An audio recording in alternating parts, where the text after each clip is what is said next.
Hi everyone, today in this video we'll see the difference between direct and indirect subsidy with the respective advantages and disadvantages. So let's begin this topic. In case of indirect subsidy, no cash benefits are given by the government to beneficiary. There is no transfer of cash to the account of identified people. Rather, some goods and services are provided to them at a price lower than market price. This is what we mean by indirect subsidy. You can see here that under this indirect subsidy, no cash benefits are given to beneficiaries. Rather, they are provided some goods or services at a price lower than market price. For example, food subsidy.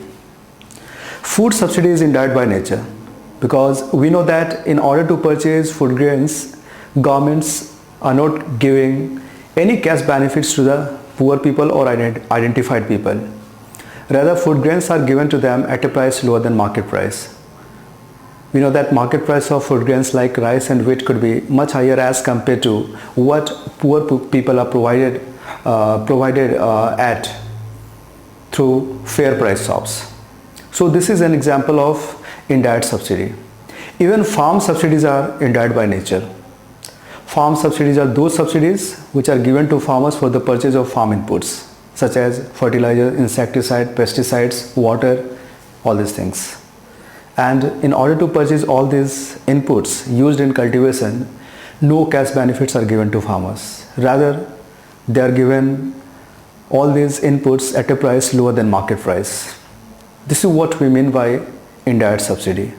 The only way that you can identify whether subsidy is indirect or direct is to look at what is happening with the people, whether they are getting the cash or not. If they are not being provided with any cash amount, rather goods and services are provided to them at lower prices, this is just an example of indirect subsidy. So in case of indirect subsidy, you will find that suppliers of goods and services could be at a loss. They can be asked by the government to supply the commodities to identified people at lower prices. Like the FCI. FCI is the supplier of food grains to poor people under PDS scheme. And here FCI has to incur the loss. Why FCI incurs the loss? This is simply because the FCI procures the food grains from the farmers or traders at higher prices and sell them through fair price shops at lower price. And the difference between them is the loss to the FCI. And this loss is supposed to be compensated by the government eventually, because this is the government that uses FCI to run its PDS program. The government asks the FCI that you procure the food grains from farmers at whatever price being announced as MSP or procurement price, and then later on sell them to the poor people at issue price, which is much lower than the procurement price. And if you incur some loss in this process, I am liable to compensate you. So when we have indirect subsidy, we'll find that manufacturers or suppliers will sell their output, sell their commodities to people, identified people at lower prices than market price. And in this process, they incur losses. And the losses are eventually compensated by the government, central government or the state government or even the local government. So we have some subsidies which are indirect by nature. As I told you that food subsidy and farm subsidies are still indirect by nature. No cash benefits are given here. Rather, goods are provided to people, identified people at a price lower than market price. So we'll have two prices here in this system. One is the market price and second is the price at which goods are given to identified people at lower price, and this price is called subsidized price.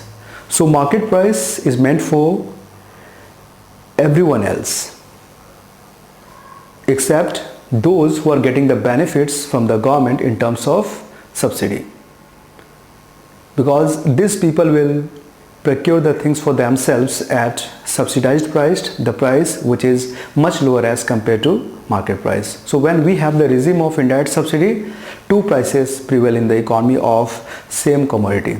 Even in case of food grains, we know that there are two prices, one which prevails in the market and second which is applicable under PDS system, which is used to sell the commodities, sell the food grains to poor people through fair price shops. So two prices will prevail concomitantly. On the other hand, we have direct subsidy that can be used by the government to run the welfare programs. In case of direct subsidy, there is transfer of cash to the account of identified people. Here cash benefits are provided and no discount is given on goods and services. Cash will be given directly into the account of identified people, and those cash can be or has to be used by the people for the purchase of things for which the cash money has been transferred to them by the government. Let's suppose some cash amount has been given to us for the purchase of LPG. So we can use that money for the purchase of LPG only. So this happens in case of direct subsidy. The example of direct subsidy is subsidy on LPG. This subsidy on LPG is direct because here LPG is not provided to us at subsidized price, at lower price than the market price. We have to buy them at market price only. But yes, a part of market price is compensated or transferred to the account of beneficiary by the government once purchase has been done by the consumer. So there is a difference. And the difference is that here cash money is being transferred in case of direct subsidy. In case of indirect subsidy, no cash money is provided. In case of direct subsidy, there is no discount on goods and services provided to people. They are supposed to make the purchase of things at market price only. But yes, a part of market price is given to them by the government. But in case of indirect subsidy, discount is provided.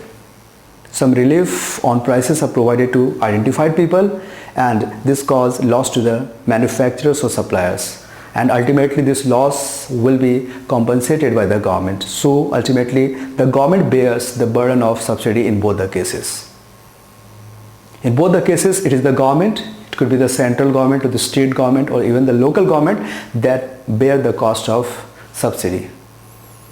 Here in case of indirect subsidy, compensation has to be given to the supplier or the manufacturers by the government. And in case of direct subsidy, the cash benefits needs to be transferred by the government right into the account of poor people.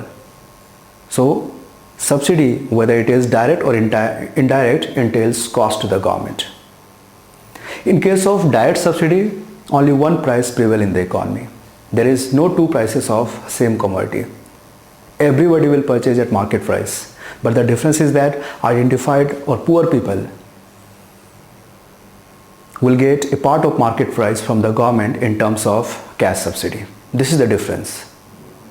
Right now LPG subsidy is universal by nature. That means every individual, every households are entitled to get this benefit, whether they are rich or poor.